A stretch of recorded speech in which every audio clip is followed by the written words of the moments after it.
हम है ना जैसे सोशल मीडिया आउटरीच करते रहते हैं, और ये तो मेरे को लगता है आप सभी का भी ये एक जिम्मेदारी बनती है। एक नागरिक मतलब आपका काम ये नहीं है कि कवर करें, आपका काम ये है कि सोसाइटी को जागरूक करवाएं। जो मीडिया का एथिक्स ये है, हम बार बार टोल फ्री नंबर बताते रहते हैं, आप किसी को बताते ही नहीं हो। तो आपसे रिक्वेस्ट है कि आप, वो आदमी थाने पे आ रहा है, आपके जो मीडिया है उसको ज़्यादा देखता है, आपके चैनल्स को ज़्यादा देखता है, तो आप भी उस टोल फ्री नंबर को आप प्रकाशित कीजिए, लिख के भेजिए। ऐसे तो साहब इनको नंबर दे दीजिएगा इनका कि हर एक जगह पे यमुनानगर के उसमें इसको साइबर पंचायत के माध्यम से सभी को जागरूक करें। तो जो साइबर पंचायत की जो मुहिम है वो हम इसकी बात चलती है, तो वो हम पहले लिखित में करते हैं और फिर उसके बाद लोगों को जागरूक करते हैं।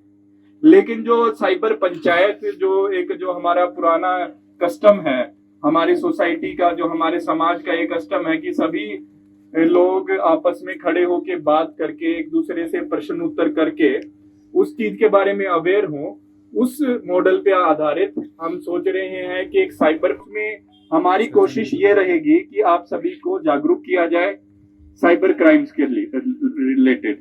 साइबर क्राइम जो कि मोबाइल फोन, लैपटॉप या इस तरह की चीजों के थ्रू होते हैं। आजकल कई सारी सोशल मीडिया साइट्स हैं, जैसे कि फेसबुक हो गई, व्हाट्सएप हो गया।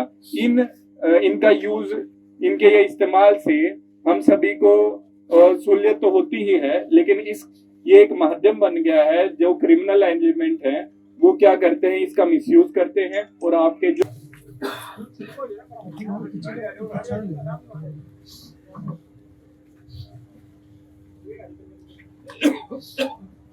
तो मैं वही कह रहा था आप सभी को कि जो साइबर क्राइम्स है, साइबर अपराध है, पुलिस ने अगर हरियाणा स्टेट का देखा जाए तो हरियाणा स्टेट नारकोटिक, हमने एक पूरी ब्रांच बनाई है 2020 के अंदर, जिसके अंदर एक स्पेशल ब्रांच बनाई गई है जो नारकोटिक केसेस को डील करती है। यमुनानगर की भी एंटी नारकोटिक सेल है, उसके लिए हमने टोल फ्री नंबर भी निकाला हुआ है जिसमें आप व्हाट्सएप कॉल कर सकते हैं, और उसके अंदर आपकी जो सूचना है वो ना गोपनीय रखी जाएगी। इसके साथ साथ हमने ये तो बनाया है, ये साथ में हम एक्शन भी ले रहे हैं, और ये एक्शन आप जैसे मीडिया वाले आपको पता भी होगा, हमने जैसे मैं छछरौली थाना का SHO हूँ, तो हमने एक पर्चा तो जो पीने वाले हैं जो पब्लिक प्लेस में हैं उनके अगेंस्ट भी दिया, और उनके थ्रू हमने जो सप्लायर है उसको अरेस्ट किया, और वो अब सलाखों के पीछे है। और एक चेन बनाई जा रही है कि जैसे किस जो पी रहा है उसका सब ढूंढ जाए, उसको किसने नशा दिया, फिर उसको हम पकड़ते हैं। फिर उसके बाद अगर पता लगे वो और किसी बड़े सप्लायर से लेगा जो सप्लाई कर रहा है, तो हमारी कोशिश रहती है कि उस तक जाए और कमर्शियल क्वांटिटी में जो नशा है वो पकड़ा जाए और उनके अगेंस्ट कार्रवाई हो। सर पूरी इन्फॉर्मेशन दूंगा मैं। ये DSP राजीव ने एक 2-3 दिन पहले भी कॉन्फ्रेंस की थी, उसके माध्यम से बताया गया था कि अभी रिसेंटली अप्रोक्सीमेटली 115 ग्राम जो हीरोइन है, जो कि कमर्शियल क्वांटिटी कहते हैं, जैसे लॉ के हिसाब से NDPS एक्ट है, उसमें 2-3 डिवीजन होती है, small quantity, medium quantity, commercial quantity. जो कमर्शियल क्वांटिटी में अगर हम किसी को पकड़ते हैं तो उसमें सजा ज़्यादा होती है, बेल नहीं मिलती। तो वो वाला एक हमने सीजर किया है अभी रिसेंटली ही, और इस तरह के सीजर हम लगातार कर रहे हैं और करते रहेंगे। साथ साथ में हम जिन आदमियों ने नशे के बिजनेस के थ्रू इतनी सारी प्रॉपर्टी बना रखी है, उस प्रॉपर्टी के अगेंस्ट भी हम जल्द से जल्द एक्शन लेंगे। आप लोगों ने इंतजार किया है तो फिर हमने सोचा भी अवश्य जाएंगे, चाहे काम कहीं भी हो वहीं पर जाएंगे। आप सभी यहाँ पर हाजिर सरपंच साहब और हमारे DSP साहब, जो अभी नए SHO हैं आपके थाना, इसके छछरौली थाना के, अपने SHO प्रताप नगर, और हमारा स्टाफ, गांव के मौजूद व्यक्ति, ये अपने मीडिया न्यूज से बड़े भाई, ये सभी जो जितने भी यहाँ हाजिर हैं, सभी का यहाँ पहुंचने में बहुत बहुत हार्दिक स्वागत करते हैं, क्योंकि आप लोगों ने करना चाहिए था आपने, लेकिन हम लेट आए। अब हम करते हैं आपका, आपने बड़ी देर इंतजार की। हमारा यही उद्देश्य है, सरकार का भी यही उद्देश्य है कि हमें ज्यादा से ज्यादा लोगों के साथ मिले, उन लोगों की समस्या सुने, 60 साल से अबव के व्यक्ति हैं और अगर उनको सीनियर सिटीजन है जो, और उनके घर में कोई समस्या आ रही है, जो उनकी कोई बच्चे सुनते नहीं है, कृपया वो हमारे से संपर्क करें। हो सकता है हमारे को सहयोग करने से उनका कोई समस्या हल हो जाए। आप कृपया निश्चिंत होकर प्रबंधक थाना के माध्यम से या किसी सरपंच साहब के माध्यम से या किसी भी मौजूद व्यक्ति के माध्यम से या डायरेक्ट भी आ सकते हैं। हम उनकी हर समस्या का हल करने का प्रयास करेंगे। रही बात, अब एएसपी साहब ने बता भी दिया है आप सभी को, साइबर के बारे में तो बता भी दिया है। अगर आपके बच्चे पढ़ते हैं, वो ज्यादातर मोबाइल फोन में लगे रहते हैं, माँ बाप की तरफ कोई ध्यान नहीं देते, माँ बाप के आवाजें लगाते रहते हैं लेकिन नहीं सुनते। और वो जो सिम होता है, जो मोबाइल फोन होता है, वो माँ बाप के नाम से होता है और माँ बाप का जो अकाउंट होता है, वो अकाउंट नंबर जो होता है, बैंक में जो अकाउंट नंबर होता है, वो उसके साथ जुड़ा होता है। और यहाँ पर गांव में लोग बड़े भोले भाले व्यक्ति हैं, उनको पता नहीं होता भाई इस पे क्लिक करने से या किसी के को ऐसे बटन दबाने से क्या उनके पैसे उठ जाएंगे। आपकी जिंदगी भर की कमाई 1 मिनट में खत्म हो जाती है।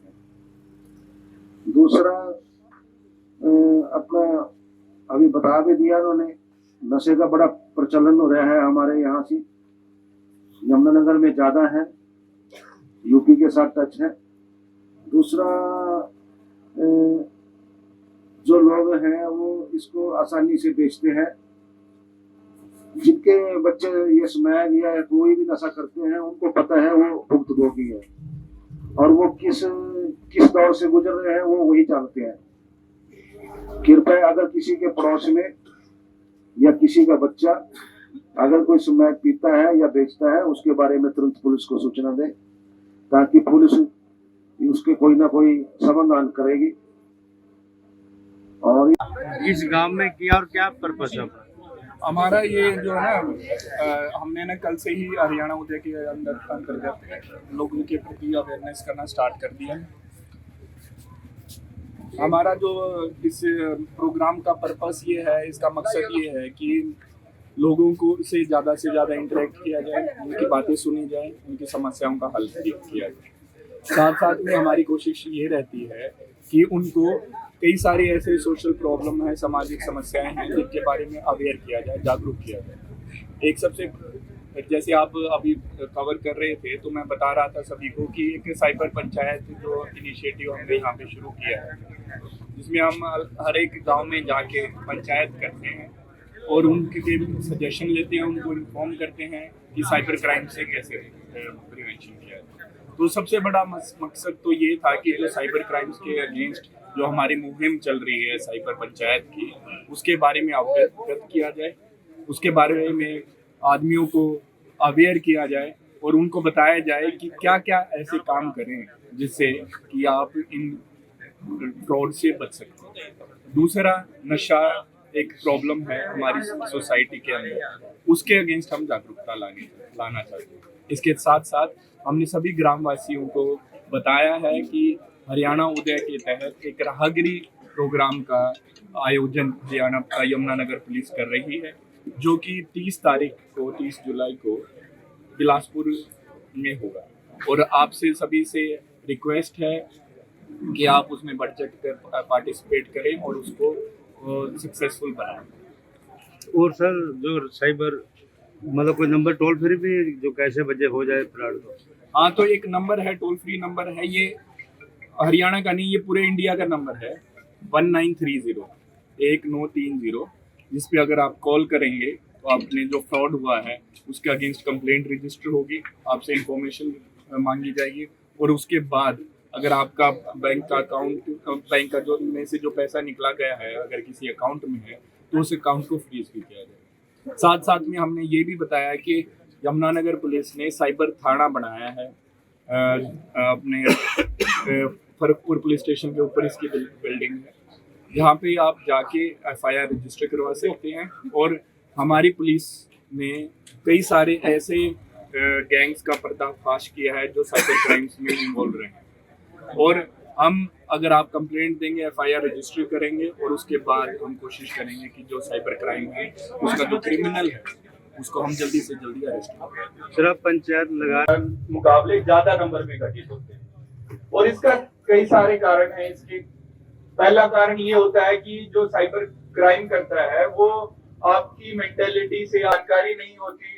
ये सब कुछ ओटीपी देने से पैसे का नुकसान भी हो जाता है, तो हम जल्दबाजी में अपना ओटीपी दे देते हैं और उसका इम्पैक्ट ये होता है कि हमारी जो बैंक, तो आपको ये तो सोचने की जरूरत है ही कि सोचें और तसल्ली करके फिर ही जुड़े। इस नारे के साथ अगर आप चलेंगे, इस बात को आप समझ लेंगे, तो आप साइबर क्राइम से बचे रहेंगे। दूसरी एक समस्या जो हर एक घर आजकल हर एक परिवार फेस कर रहा है वो है ड्रग्स की प्रॉब्लम। जो ड्रग्स की प्रॉब्लम है, नशे की प्रॉब्लम है, उससे परिवार खराब हो रहा है, उससे समाज खराब हो रहा है और देश भी खराब हो रहा है। ये कुछ सालों से हरियाणा जो अपना प्रदेश है इसके अंदर कुछ ज्यादा ही हो गई है और इसकी सप्लाई बाहर आसपास के जगहों से हो रही है। इसके अंदर आपको समझना पड़ेगा कि जो ड्रग की प्रॉब्लम है उस जो गांव का बहुत ही अच्छा रिस्पॉन्स है। कल हमने लगाई थी, मैंने और डीएसपी साहब ने लगाई थी, उस टाइम पे 500 के आसपास लोग इकट्ठा हुए थे। अभी भी आप देख सकते हैं कि कल से तो ज्यादा ही जो पॉपुलेशन है वो इकट्ठा हुई है और इसका रीजन यही है कि ये जो मुद्दे जो हम उठा रहे हैं वो लोगों को सीधा प्रभावित करते हैं और जो चीज सीधा प्रभावित करती है तो लोग उस चीज के बारे में जानना चाहते हैं, जागरूक होना चाहते हैं। गांव वासी स्पेशली जो साइबर और नशे वाला जो प्रोग्राम है उसके बारे में कम आ रहे हैं, तो इसलिए उनको ये इस माध्यम से जानकारी मिलती है, उनको इसका बेनिफिट मिलता है, इसलिए वो ज्यादा से ज्यादा हमसे जुड़ते हैं। सर, चूंकि गांव से जागरूक करना, तो क्या रिस्पॉन्स मिल रहा है और क्या जागरूक कर रहे हैं आप? हरियाणा उदय के तहत हमने राहगिरी का प्रोग्राम चला हुआ है। राहगिरी के अंदर हमने कल इस्माइलपुर में भी किया था, वहाँ भी 400-500 आदमी करीब इकट्ठे रहे। आज यहाँ पर एसएचओ प्रताप नगर की तरफ से प्रोग्राम खिल्लावाड़ा गांव में किया गया है। यहाँ कभी आज तक कोई प्रोग्राम नहीं हुआ है।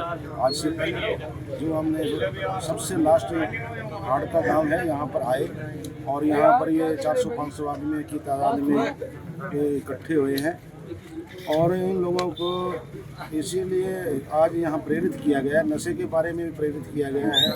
अभी एक बहन आई थी, अभी वो कह रही थी भी यहाँ पर बहुत नशा बिकता है, उससे भी हम फीडबैक लेंगे, गाँव वालों से भी फीडबैक लेंगे। और दूसरा ये है भी कि साइबर क्राइम के बारे में भी एएसपी साहब ने बताया था, उसमें 1930 का नंबर पे डायल करें। अगर किसी के साथ कोई फ्रॉड हो जाता है, मैक्सिमम बहुत लोगों के साथ फ्रॉड हो रहा है, हर तीसरा आदमी इसकी ग्रस्त में जा रहा है। जैसे नशे की ग्रस्त में जा रहे हैं उसी तरह ये उसमें ग्रस्त में है। तो इन लोगों को अवेयर करने के लिए हम यहाँ पर आज राहगिरी के हरियाणा उदय के प्रोग्राम के माध्यम से हम यहाँ पर आज गाँव में पहुँचे हैं। जो गाँव वालों ने बड़ा अच्छा रिस्पॉन्स दिया है, हम गाँव वालों का भी धन्यवाद करते हैं और आप लोगों का भी धन्यवाद करते हैं। अभी आपने भी कीमती समय निकाल कर हमारे प्रोग्राम को 4 चांद लगाए हैं, धन्यवाद। दूसरा, सोचो कैसे, आप खुद थोड़ा सा दिमाग लगा के सोचिए। जैसे मैंने अभी बताया, जो लॉटरी स्कैम है, वो कहेंगे आपने लॉटरी के पैसे जीत लिए, आपने लॉटरी खेले नहीं और आप पैसे जीत गए। तो आप, ये तो कॉमन सेंस हो गई है कि आप सोचोगे तो आपको पता लग जाएगा कि ये तो झूठ है। और ये वाले 2 स्टेप भी नहीं रहे तो तीसरा है कि आप तस्दीक करें। कई बार क्या होता है, एक परिवार में 1-2 आदमी ऐसे समझदार होते हैं जिनको पता होता है कि ये इस तरह के साइबर फ्रॉड चल रहे हैं, तो उनसे पूछें कि ये मेरे पास फोन आया है, इस तरह की मेरे साथ बात हुई, तो मेरे को क्या करना चाहिए। वो आपको सच में ही बता देगा कि ये फ्रॉड है, आप इसके पीछे मत घुसी जाइए। इस सिर्फ जो लोभ दिया जा रहा है या आकर्षण दिया जा रहा है, इसके ऊपर पंचायत का जो इनिशिएटिव है, आपको अवेयर करना है कि कोई भी चीज आएगी, कोई भी फोन पे साइबर क्राइम की, कोई भी या फिर मोबाइल फोन जिससे आपके फाइनेंसिस रिलेटेड है या फिर आपकी जो सोशल इमेज है, सामाजिक इमेज है, वो रिलेटेड है, तो उस केस में आप जल्दबाजी ना करें, पहले रुकें, फिर सोचें कि ये चीज कोई तर्क संगत बात है या फिर वैसे ही ऊटपटांग बात चल रही है। और तीसरा, किसी से जो जानकार है उससे पूछे और फिर ही जुड़े। जो इस जो साइबर क्राइम्स के मामले में कई सारी रिसर्च भी की गई है, वैज्ञानिकों ने रिसर्च की गई है इसमें क्या क्या होता है।